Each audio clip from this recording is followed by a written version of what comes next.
ইরানের সর্বোচ্চ নেতা আয়াতুল্লাহ আলী খামেনিকে হত্যার হুমকি দিয়েছে ইসরায়েল।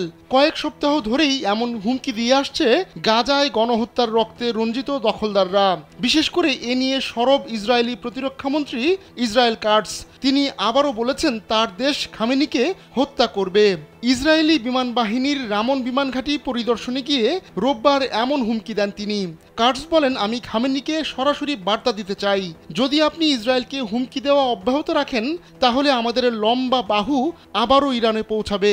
এবার আগের চেয়ে বেশি শক্তিতে হামলে পড়ব আমরা, আর এবার সেই হামলা ব্যক্তিগতভাবে আপনার পর্যন্ত পৌঁছবে।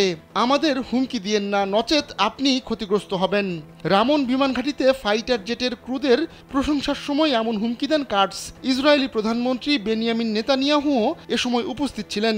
কাটস জানান তার দেশ ইরানি অক্টোপাসের মাথায় বারবার আঘাত করবে এবং হুমকি মিটিয়ে ফেলবে।